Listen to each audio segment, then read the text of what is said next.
Ассалому алайкум биандагони гиромӣ. Барномаи футболи Осиё манзури шумо мегардад.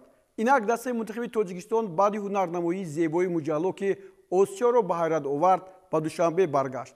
Дар фурудгоҳи байналмилалии Душанбе ҳайати дастаи моро намояндагони ҳукумати Тоҷикистон, мақомоти иҷроияи ҳокимияти давлатии шаҳри Душанбе, кумитаи кор бо ҷавонон ва варзиши назди ҳукумати ҷумҳурии Тоҷикистон, Федератсияи футболи Тоҷикистон, рӯзноманигорон, мухлисону наздикони бозигарон ситоди мураббиёни тими миллии кишварро пешвоз гирифтанд. Дастаи мунтахаби Тоҷикистон дар нахустин ширкати худ дар ҷоми Осиё 2023 5 бозӣ анҷом дода 2 ғалаба, 2 бохт ва 1 мусовиро бар ҷой гузошт ва ба вохӯриҳои нимниҳоӣ баромад. Чунин нишондодро коршиносони футболи Осиё аз дастаи мунтахаби Тоҷикистон умедвор набуданд. Аммо бозигарони мо қаҳрамонона аз як бозӣ то бозии дигар услубу тактикаи ҳарифро омӯхта ҳангомаро дар бозиҳои қатар ба вуҷуд оварданд. Дар давоми ҳузури дастаи мунтахаби Тоҷикистон дар ҷоми Осиё ҳам дар бораи бозӣ бо суръативу малакаи маҳорати волои дастаи мунтахаби Тоҷикистон ҳама ҳарф мезад. мухлисони зиёде аз саросари кишварҳои Осиёву ҷаҳон мафтуни бозии дастаи мунтахаби Тоҷикистон гардиданд. дар натиҷа мунтахаби Тоҷикистон ба қатори 8гонаи беҳтаринҳои қора дохил шуд.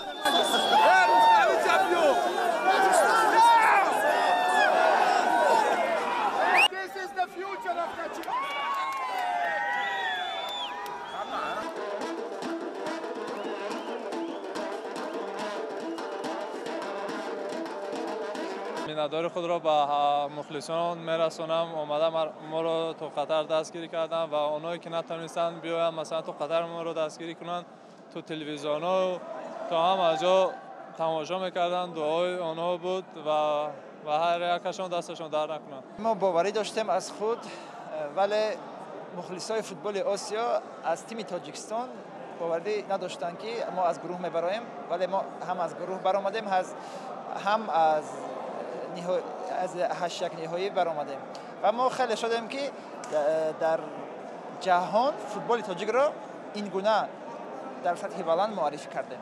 мо метавонистем ба чоргонаи Осиё дохил шавем, аммо якам чӣ мегӯянд дар омад набудааст. Омад иқболи варзишӣ набуд, барои ҳамун дар насибам набуда нашид.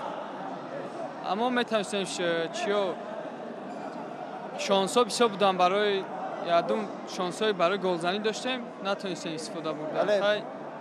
бале бозӣ баробар буд ва дар як ҳолати рикошет гол ба мо заданд. иқболи варзишӣ накард. мо ҳаракат мекунем дар бозиҳои дигар беҳтар тайёр шавему беҳтар натиҷа биёрем. мавзӯи бозиҳои ҷоми Осиёро идома медиҳем. шоми дирӯз дар бозии аввали нимниҳоӣ ба таври фоҷиавӣ дастаи мунтахаби Урдун ки бо душворӣ дастаи мунтахаби Тоҷикистонро бо натиҷаи 1-0 мағлуб карда буд, дастаи қудратманди Осиё Кореяи Ҷанубиро бо ситораҳояш сарафканда кард. гиромӣ дастаи мунтахаби Урдун чӣ сарнавиште дорад? ин даста то ҳол ягон маротиба чемпиони Осиё ё ғолиби ҷоми Осиё нагардидааст. дар чемпионати Шарқи Осиё ягон пирӯзӣ надорад, аммо 3 маротиба дар финал мағлуб гашта, 1 маротиба зинаи сеюм ва 1 маротибаи дигар дар нимфинал бозӣ кардааст. дар ҷоми араб ки бо ваколати Федератсияи футболи ҷаҳонӣ мегузарад, 1 маротиба ҷои 4-умро касб кардааст. 1 маротибаи дигар дар бозиҳои нимниҳоӣ низ ширкат намуд. 2 маротиба солҳои 1997 ва 1999 дар бозиҳои кишварҳои араб чемпион қаҳрамон шуд. тавре мебинем дастовардҳояш дар назар танҳо дар миёни кишварҳои арабӣ будаасту тамом. дар ҷоми Осиё урдуниҳо соли 2019 то бозии 8-1 ниҳоӣ ва аз ин пештар дар соли 2011 то 4-1 финал расида буданд. акнун Урдун таърихи нав месозад. баъди ғалабаш бар дастаи мунтахаби Тоҷикистон ба бозиҳои нимниҳоӣ бори аввал баромад ва ниҳоят ба финал ки рӯзи 10 бо ғолиби ҷуфти дастаҳои Эрон ва Қатар қувва хоҳад озмуд. ана ҳамин тавр урдуниҳо бори аввал дар финали ҷоми Осиё иштирок мекунанд. тавре гуфтем аввалин дастае шуд ки чунин ҳуқуқро пайдо кард. аз ин рӯ ба қароре омадем ки роҳи тайкардаи ин дастаро дар бозиҳои ҷоми Осиё 2023 пайгирӣ кунем. дастаи мунтахаби урдун ба гурӯҳи И қуръакашӣ шуд. дар ин гурӯҳ дастаҳои мунтахаби Кореяи Ҷанубӣ, Баҳрайн ва Малайзия ба ҳам омаданд. дастаи мунтахаби урдун бозии аввалашро дар варзишгоҳи Алҷануби шаҳри Вақра бо дастаи мунтахаби Малайзия гузаронид. дастаҳои мунтахаби урдун ва Кореяи Ҷанубӣ пеш аз он ки дар бозии нимниҳоӣ бо ҳам ва озмоянд, дар даври дуввуми бозиҳои гурӯҳӣ бо ҳам рӯбарӯ шуданд. варзишгоҳи Ас-Сумама бо ҳузури беш аз 36 000 мухлис шоҳиди як бозии ғалатии баробар шуд. 4 маротиба тӯб хати дарвозаҳоро рах накард ва ин бозӣ яке аз бозиҳои муҷаллодтарин ҳам ба ҳисоб меравад. дар бозии сеюми гурӯҳӣ Ҳусейн Амута, сармураббии марокашии дастаи мунтахаби урдун, ба хотири он ки боз бо дастаи мунтахаби Япония дар рақобатҳои 8-1 ниҳоӣ рӯбарӯ нашавад, аз дастаи мунтахаби Баҳрайн бо натиҷаи 1-0 мағлуб шуд. дар ин вохӯрӣ сармураббӣ 7 бозингари асосиро дар курсии эҳтиётӣ нигоҳ дошт ва Баҳрайнро ба ҷои аввали гурӯҳӣ И раҳнамун сохт. дар натиҷа Баҳрайн бо 6 имтиёз дар зинаи аввал, Кореяи Ҷанубӣ бо 5 имтиёз дар зинаи дуввум ва Урдун бо 4 имтиёз аз зинаи сеюм ба бозиҳои 8-1 ниҳоӣ рохат гирифт. барои Урдун бозии аз ҳама душвортарин дар мусобиқаи имсола маҳз бозӣ бо дастаи мунтахаби Ироқ дар 8-1 финал маънӣ дод мешавад. Ироқ яке аз дастаҳои даъвогари ҷоми Осиё буд ва ҳама шабу рӯз мухлисонаш маркази давҳаро бо садоҳою таҷдидҳои пурталотум ба шӯр оварда буданд. бозии ироқиҳо ҳам хеле зебо буд. дастаи мунтахаби Тоҷикистон маҳз Ироқро дар бозиҳои 4-1 ниҳоӣ интизор буд, аммо ҳама чиз аз дасти футболбозони Ироқ рафт.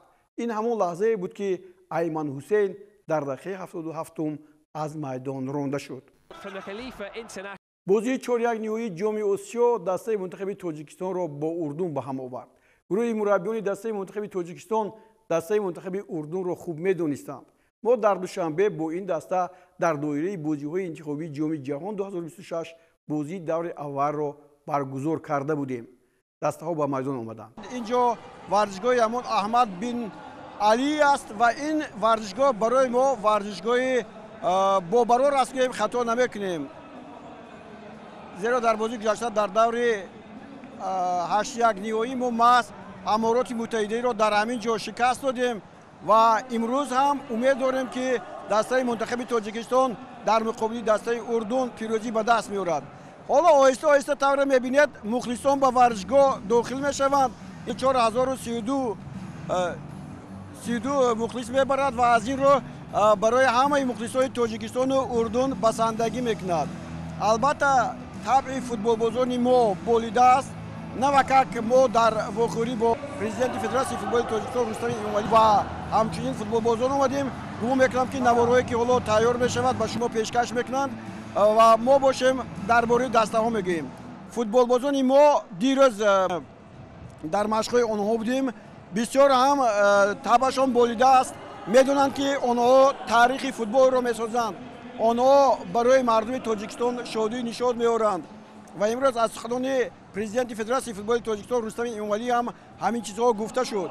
зеро дар дунё миллатҳое ҳастанд ки давлат надоранд, аммо мо давлат дорем ва имрӯз метавонем ки ин миллатро боз ҳам арзёбӣ дар ҷаҳон беҳтар намоем ва ҳама футболи моро хуб шиносанд. ҳоло мебинед мухлисони Урдун инҷо бисёртар ҳастанд.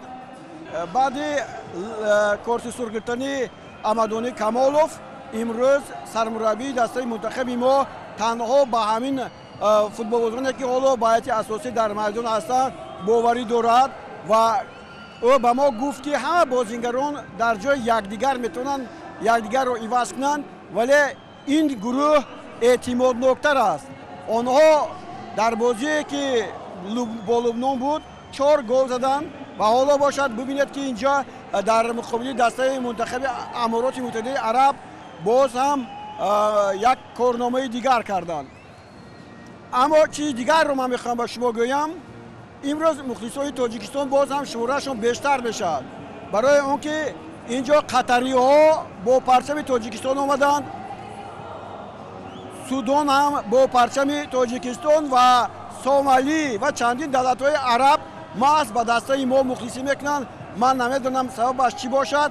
дар бозии гузашта ҳам Амороти Муттаҳидаи Араб буд, این دولت‌ها در مقابل امارات متحده عرب با دسته منتخب تاجیکستان مخلصی کردند و امروز شماره‌شون باز هم زیادتر شده است.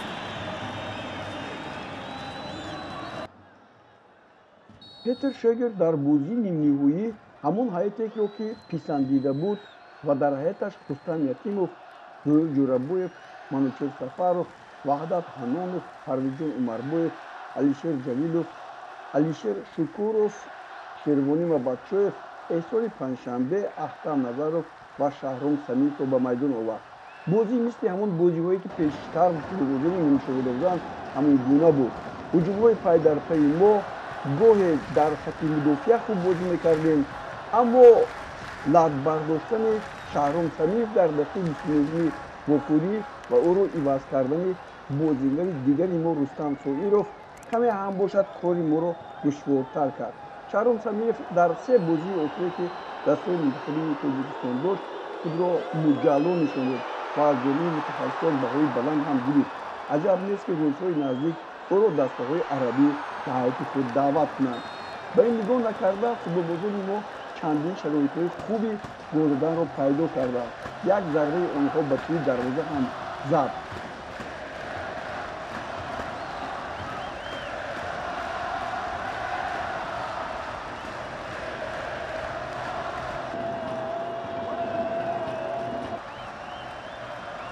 دقیقه 66 برای فوتبالبازان دسته منتخب تاجیکستان دقیقه غمگینی بود و این دقیقه توانست بعد از ضربه پنجی توپ را وارد دروازه ما گرداند. وحدت حنانوف بعد بوسرش ضربه زدن توپ وارد دروازه رستم یتیموف گردید.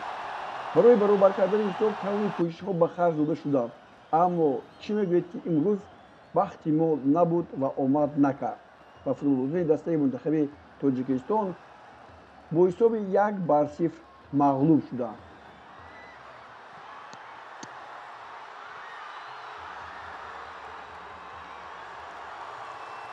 اینجا علیشیر شکوروف از دور ضربه میزند و در جایش است یزید ابولیلا و این ضربه رو با دستش برمیگردد و نهایت اشتکی داور صدا میدهد و دسته منتخبی اردن هرچند دشوار بود فوتبالبازان ما بسیار عالی بازی کردند توانست بر دسته منتخب تاجیکستان پیروزی به دست آورد، اما این دسته رو بردن ممکن است و ما در آینده خواهیم دید.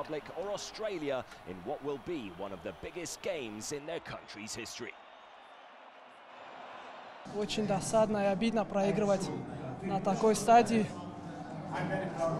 Поздравляю команду Иордании с выходом в следующий этап. Они боролись, две команды боролись. Им сегодня один момент решил исход этого матча. Хочу поблагодарить всех наших ребят, которые на поле отдавали все, что было. Хотим сказать всем нашим болельщикам большое спасибо за то, что за столько времени нас поддерживали и внутри страны, и за ее пределами. Хочу сказать всем спасибо. Верьте в наш футбол, нашу сборную. Будем работать дальше. ما بازی پیشتر با امارات خوبی بسیار صرف کرده 120 minut بازی کرده در این بازی خوب نرسید ما در آینده کوشش میکنیم که باز هم بازی خوب نشان دهیم. رحمت کلام برای همه مخلصانی که ما را دستگیری کردند. انا همین طور دسته منتخب اردن در بازی نیم‌نهایی به طور فاجعه دسته منتخب کره جنوبی را شکست داد و در همه نشان دهنده‌های آماری افضل‌تر از کره‌یگی‌ها بود. اکنون در فینال بازی‌های جام آسیا 2023 طوری گفتیم دو دسته غربی آسیا با هم خواهیم آزمایند. اردن و دسته که شام امروز بعد بازی با دسته‌های منتخب ایران و قطر به غلبه نائل می‌شود. دوستان گرامی در همین جا برنامه نوبتی فوتبالی آسیا را به پایان می‌رسانیم. بار دیگر به فوتبالبازان دسته منتخب کشور، راهبران و دستاندرکاران تیم، فدراسیون فوتبال کشور برای این شادی نشاطی که به ما دادند اظهار سپاس می‌نماییم. خیر تا بازدید. غلبه‌ها در پیشند.